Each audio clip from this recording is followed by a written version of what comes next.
wait, before you slam this video with dislikes, I hate generative AI just as much as the next guy. I absolutely despise the fact that RAM is completely unaffordable because the most brain-dead chud you know will break out into a full belly laugh after watching a video like this. But it might be good for gaming. Let me explain. Making a video game is its own form of art. You get a bunch of people and money on board, and 6 tedious, long, grueling years later, you end up with a result that's like nothing else out there. Or in some cases, absolute slop. But let's not focus on that, right? Let's focus on the beautiful pieces of art that we've been so grateful to get over the years. But regardless, there's always the next step in things, right? And that can be for anything. There's always something to revolutionize. There's always the next step in what we're able to do with something.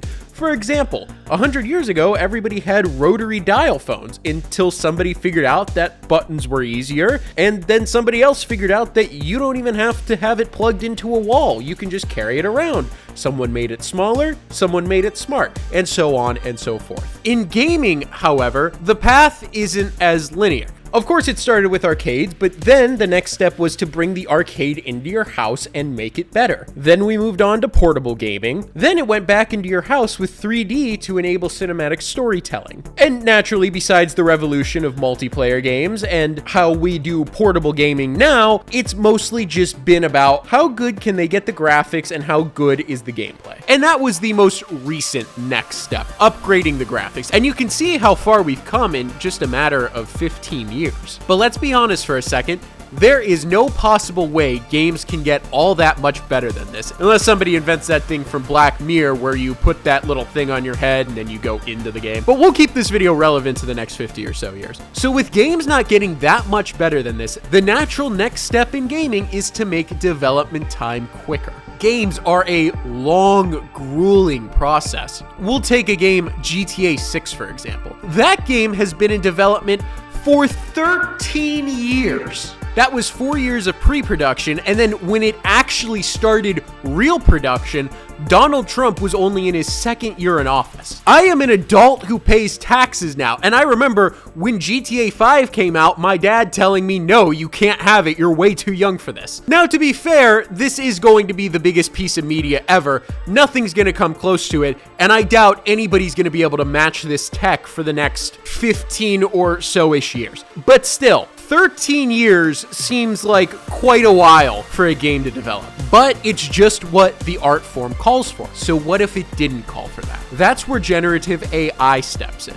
I know, generative AI is like a slur. It's something that shouldn't be said and it's always bad, but there are actually some really good reasons we should be taking this seriously. Number one, it wouldn't take away from the creative storytelling. Now, sure, you're going to have slop AI games. That's going to happen regardless of anything. You're going to see a lot of them coming out within the next couple of years. But the ones who actually want to use it correctly, you're still going to have your team of writers. You're still going to have your team of directors. It's not going to be like, hey, I need a story, punch it in, make it for me. And number two, this might be a little trickier because, you know, big corporations and doing the right thing aren't really a dynamic duo 1-2 punch.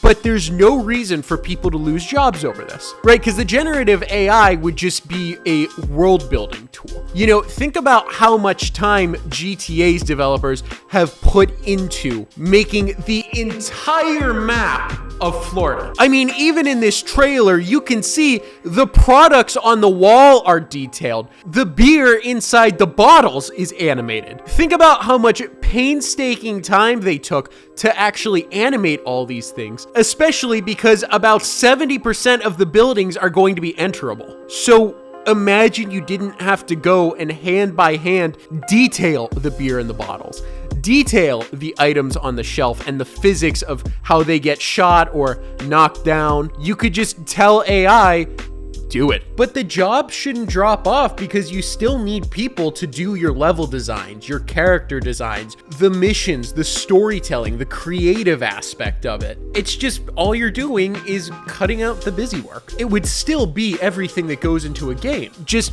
quicker. But I'll give you an example. Imagine Expedition 33. I think it is as close to a perfect game as you can get. It took Sandfall Interactive, a small developer indie studio, 6 years to make this game. And they've even come out and stated that this was just one of the stories we wanted to tell. Now imagine instead of getting a Expedition 33 game every 5 to 6 years, we got it every year to year and a half. Now, I do think it would get a little bit hairy at times. I'm sure most of the smaller developers would do what I'm talking about, which is the right thing to do. No job layoffs, just for world building purposes, get it out faster. But then obviously you have what I like to call the soulless giants who will just shit out AI slop. But believe it or not, that's a good thing. For example, we'll take the best company of all time, Ubisoft. You know, the second they get generative AI in the building, they're going to get a hard-on for it and go full pedal to the metal. Therefore, that next Assassin's Creed, they are going to fire 90% of their team, and they're going to come out with the most bullshit AI slop imaginable. So then news is gonna break, yeah, this is an AI clusterfuck, and they fired most of their team because of it. Nobody is going to buy that game. And like many times before, I don't think those developers who lost their job in this hypothetical firing would struggle to find new positions somewhere else. Now, maybe there could be a law or something which disclosed if you use generative AI in your game, you need to disclose exactly what it's being used for. Or at the very least, a terms of service. Steam is very good about having terms of service. But I don't think that would be an issue anyway. I mean, gamers aren't dumb. These aren't the people that you can really pull one over on and be like, oh yeah, we're really gonna get them. They do their research. And I also think it would inspire companies to try new things and get into new genres because they wouldn't be spending half a decade on one project, right? If you remember the Wonder Woman game that we were supposed to get, do you think they canceled it because it went into development hell and there was a leadership change in DC? Possibly. Very possibly, but I think it had more to do with, hey, you know, we're kind of in a clusterfuck here.